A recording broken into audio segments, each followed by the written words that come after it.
Êxodo no capítulo 1, versículo 8. Amém, igreja? Amém. Toda a igreja diz amém? Amém. Êxodo 1:8 diz assim: nesse meio tempo levantou-se um novo rei sobre o Egito que não havia conhecido José. A parte A. Vamos agora para o livro de Juízes. Deixa eu ver se é Juízes. Foi marcado em Juízes, no capítulo 2 de Juízes.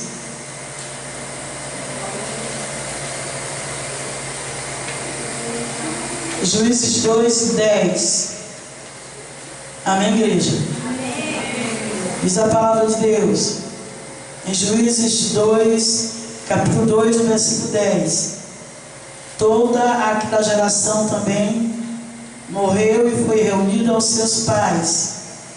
Depois dela se levantou uma nova geração que não conhecia o Senhor, nem as obras que Ele havia feito por Israel. Foi esses dois versículos que Deus colocou no meu coração, para que nós meditássemos dentro do horário, porque eu acredito que nós não passaremos do horário. Porque Deus me ensinou.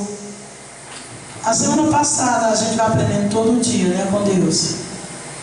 Eu preguei uma mensagem aqui e Deus disse assim: não vai dar para você pregar a mensagem toda. Eu preguei uma parte e ontem eu preguei a outra parte da mensagem. Então eu vou pregar aqui o tempo que Deus der, né? E o que ficar, se Jesus não voltar, quando nós nos reunimos novamente, daremos continuidade àquilo que Deus quiser trazer para o benefício das nossas vidas. Toda vez que lemos a palavra de Deus, que ela traz um conceito relacionando a história de Israel, nós precisamos voltar no tempo para analisarmos o conteúdo histórico do povo de Israel. Porque a mensagem ela deve ser aplicada com uma condição de aula para que as pessoas entendam o que Deus está dando na palavra. Quem prega dá uma aula. Amém, igreja? Amém. Quem prega dá uma aula. Se você prestar atenção, quando Deus concede a palavra, e ela não é uma palavra que venha com uma eloquência, com rapidez, uma eloquência e rapidez, você vai sair daqui conhecendo o contexto que foi pregado. Então o que Deus está nos dando nessa palavra foi de um povo que foi levantado sem conhecer o Senhor. Amém, irmãos? Amém. E quando Deus concede essa palavra, nós olhamos para o momento. O nosso olhar do momento é que existe esse povo nesse momento que também não conhece o Senhor. Conhecer o Senhor não é dizer que Jesus está aqui, não é mostrar para cima e dizer que está no céu, não é ler a Bíblia. Conhecer o Senhor é ter intimidade com Ele. Porque quando você conhece alguém, você conhece quem Ele é, o que Ele gosta, os lugares que Ele frequenta. É isso que é conhecer. Então, nem todos nós temos o conhecimento do Senhor. Temos um conhecimento visualizado literalmente do que ouvimos alguém falar. Tanto é que cantamos louvores na igreja, não sabemos nem quem escreveu o louvor, quem criou aquela letra. Eu já ouvi um louvor aqui na igreja que ele foi feito para uma moça que morreu E o marido apaixonado criou uma música para ela. E alguém pegou a letra, gravou e canta na igreja. E o hino é muito bonito, sabia? Isso é feito para uma pessoa defunta. Entendeu? Tem que você ouve que você não sente nada. A letra é linda, mas você não sente nada.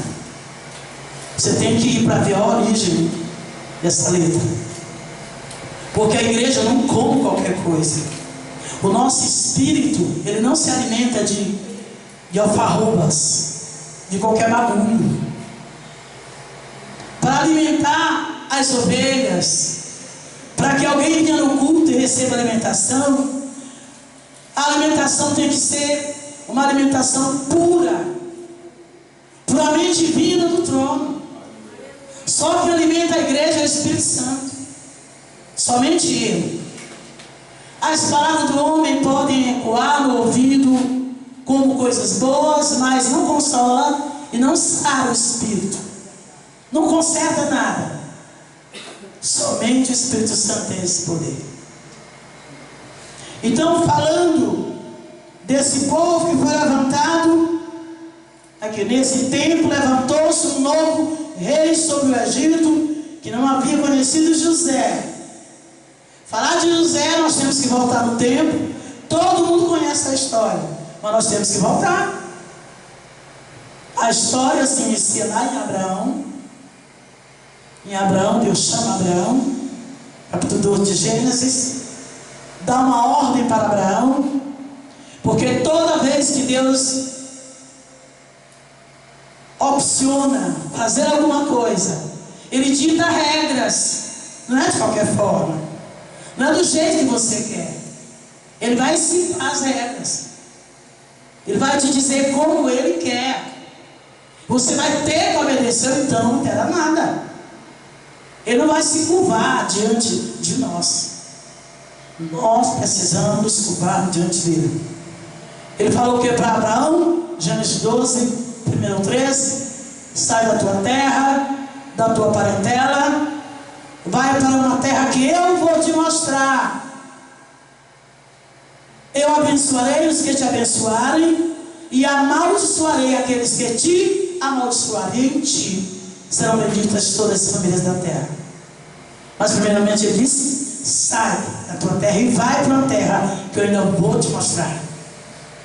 Essa coisa certinha, pegar um avião, vou para tal lugar, não, vou em tal endereço, vou em tal cidade, vou para outro país. Não. Abraão saiu sem saber para onde ia, porque trabalhar ou viver para Deus é viver um momento de loucura. Todo crente é um pouco louco. Todo crente verdadeiro é um pouco louco. Ele fala coisa com coisa, você pensa que ele está louco. Não é porque Deus que trabalha assim. Já pensou na despedida de Abraão? Que ainda era Abraão, que significa pai das alturas, e Abraão significa pai de um grande povo. Eu sempre que Deus traz esta palavra ao meu coração, eu analiso a despedida de Abraão, reunindo a família, fazendo ali um jantar de despedida, e as pessoas chegando e perguntando: mas Abraão, você vai embora de Ur dos Caldeus, para onde você vai mesmo agora? Não sei, vou sair aqui levando a minha mulher, levando as ovelhas, levando o gado, levando o ouro, que era a riqueza. Ele era rico, Abraão era um homem rico. E ele saiu sem saber para onde ia. E quando Deus conduz ele nessa caminhada, ele chega em Canaã, que era a terra que Deus daria para Abraão. Ele chega na terra, e na terra não tem comida. A terra estava passando fome, o povo estava faminto. Está pensando que Deus só manda para coisa boa? Não. Não, com Deus não é assim, essa coisa bonitinha que a gente pensa. Lá na terra não estava numa seca. Sabe o que Abraão fez? Egito. Se desviou do caminho de Deus. e foi para o Egito. Lá no Egito ele pagou o preço, emprestando a sua esposa Sara, que também era Sarai, o primeiro nome, emprestando Sarai para Faraó, para o rei daquela terra, do Egito. E daí por diante, Deus fala com Abraão, faz uma promessa. No capítulo 17, Deus chama ele e mostra as estrelas, a primeira galáxia, porque as estrelas, nem mesmo os cientistas terão a capacidade de um dia vê-las ou contá-las, todas elas. E Deus mostra essas pequenas estrelas que nós vemos e pergunta se ele consegue contar. Ele disse: não, então será assim a tua geração também, Abraão. Só que Sarai era estéril. Deus promete o filho na velhice. Sarai para o filho com 90 anos e Abraão com 100 anos. Mas o meu tempo é hoje. O seu foi ontem, foi? O seu foi ontem, foi? O meu é hoje, é agora. O de Deus, já pensou no de Deus? Mas a gente ora apressadinha, não é não? Jesus faz. Jesus, por que tu não faz? Jesus, tu não está comigo. Eu não estou mais entendendo nada. Parece que eu não sou nem crente. Irmão, não adianta estremecer, não. Porque com Deus tudo é do jeitinho que Ele quer. Você pode criar a perna como um gambugir, não vai sair do comando dele. O comando é dele. Quando ele vai entrar numa casa, ele bate. Eu dizer: estou à porta e bato. Se alguém abrir a porta, eu entrarei, cearei com ele e ele comigo. Mas se ele entrar, ele vai ter o comando da casa. Louvado seja Deus para sempre. Ele é educado e pede licença para entrar. Mas quando ele entra, ele terá o comando da tua casa e da tua vida. Não adianta que não, você não vai fugir. Você pode tentar, mas não vai conseguir. Louvado seja Deus para sempre. Depois que Deus concede esse filho na velhice, que a criança é desmamada, ele pede a ela em sacrifício. Abraão passa no teste, e ali ele foi aprovado. Isaac gera Jacó, e Jacó gera as 12 tribos, os 12 filhos. Quando Deus falou para Abraão, ele disse: olha, a tua geração será numerosas como as estrelas que não se pode contar. Louvado seja Deus para todo sempre. E ali Deus disse: olha, eu vou te dar uma geração grande, mas a tua geração será escravizada no Egito por 400 anos. Viu, pregadores? Não enfeita a palavra não, prega direito, meu irmão. Porque os irmãos de José foram instrumento de Deus para empurrar o povo para o Egito, para a escravidão, porque a palavra de Deus teria que se cumprir. Mas alguns pregadores: mas os irmãos de José foram esse, e foram aquele, vira e torna. Não, Deus vai ter que usar alguém para te dar um empurrão. Ele vai usar qualquer um. Louvado seja Deus. A palavra dele não cairá por terra. O que ele falou, o que ele decretou para a tua vida, assim será.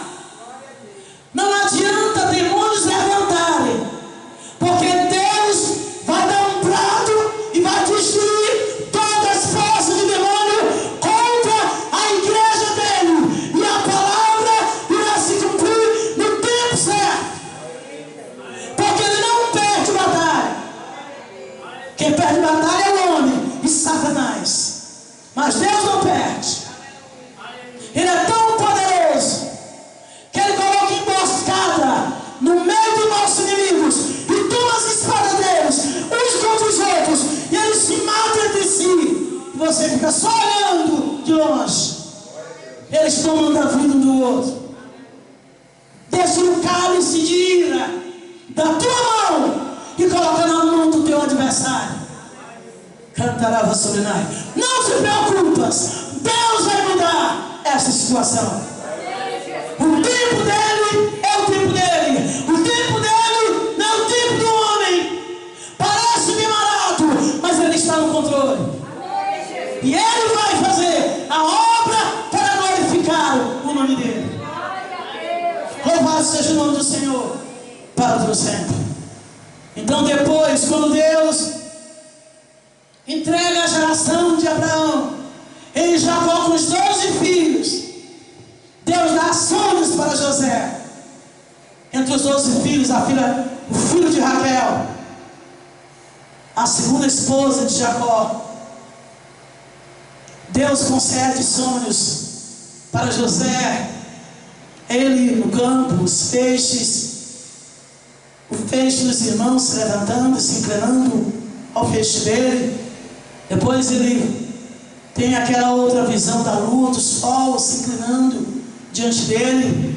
Foi até repreendido pelo pai. Os irmãos também começaram a odiar José por conta do sonho que Deus estava dando daquilo que ele ia fazer. Resultado: os irmãos de José o venderam para o Egito. E Deus, veja como Deus trabalha. Deus enviou uma seca no Egito. Depois que ele já havia revelado que ele traria seca, depois que José, lá no Egito, já estava em uma masmorra, acusado de um crime que ele não cometeu. Louvado seja Deus para todo sempre. Dali ele saiu para interpretar os sonhos de Faraó. Quando ele foi levado à presença de Faraó, ele interpretou os seus sonhos. Louvado seja Deus. Pela sabedoria e pelo poder da interpretação, ele recebeu o poder para ser governador da terra do Egito. E todo o Egito honrou a José. E depois a família de José, a família, os irmãos, o pai de José, vieram para o Egito. Louvado seja Deus. E durante o tempo que José estava vivo, eles tiveram vida boa. Mas depois José faleceu. Quando ele faleceu, ele disse: eu vou à terra que Deus tem para todos, mas Deus irá visitar vocês. Deus deu uma promessa que depois de 400 anos Ele os libertaria dessa terra. Quando isso acontecer, vocês saiam daqui e levem também os meus ossos. Ele deu ordem em relação aos seus próprios ossos. Louvado seja Deus para sempre. Já bem próximo da morte. E depois ele faleceu. E o povo foi escravizado. E nesse versículo, nesse tempo, levantou-se um novo rei sobre o Egito, que não havia conhecido José. Cantarava sobre nós. Como ele não havia conhecido José, ele começou a ter medo de Israel. Ele passou a ter medo do povo de Deus. Ele contratou as parteiras para matar os filhos das hebreias. Louvado seja Deus para sempre. A Bíblia diz que as parteiras temeram a Deus e não mataram os filhos do povo de Deus. Mas o povo crescia a cada dia. E nesse interim, no decreto da morte das crianças de 2 anos abaixo, nasceu Moisés. Louvado seja Deus. Porque Deus não trabalha em coisa fácil. Deus gosta do perigo, da dificuldade. É na hora da dor, do sofrimento, da angústia, que Ele busca o teu bem e muda a tua sorte. O povo estava gemendo sobre a escravidão do Egito, e Deus levanta José. Aliás, Moisés nasce, e a mãe guarda ele em uma barquinha.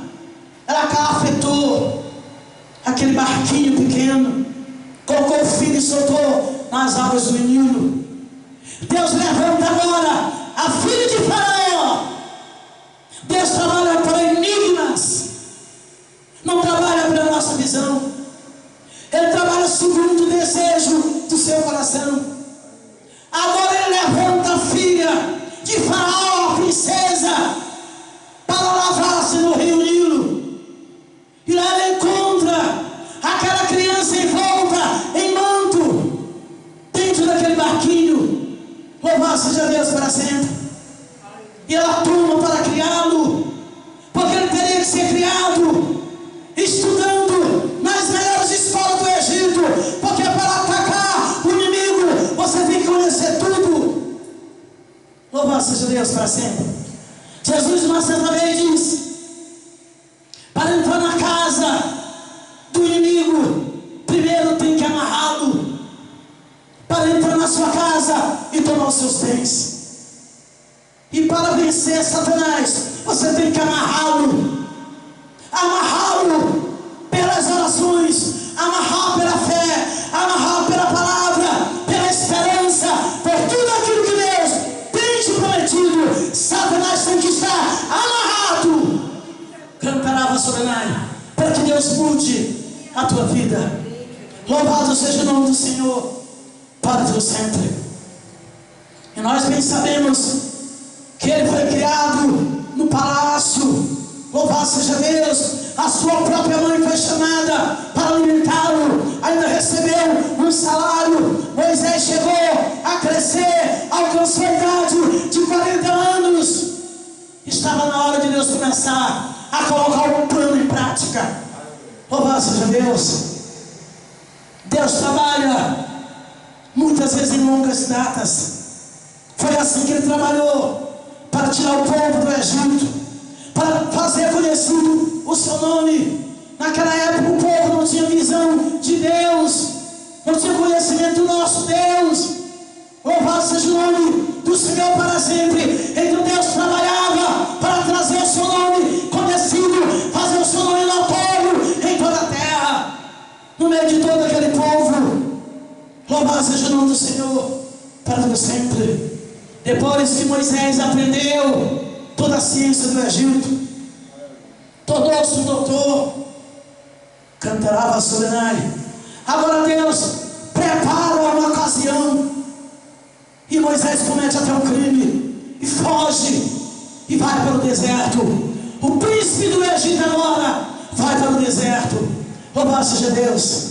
Porque para trabalhar com ovelhas, o milho não ajuda, a comidinha da hora não ajuda. Você vai ter que experimentar o deserto. Ah, mas hoje ninguém quer mais ouvir essas pregações. Não, pastor, não, negócio de deserto, pastor. Deserto eu já vi, pastor. Você vai ficar em cima do chinelo. Porque para você cuidar de almas, você vai ter que sentir o que a alma sente. Você vê alguém de rua, você pensa o que ele é. Você tem compaixão pelas vidas que estão descendo para o inferno.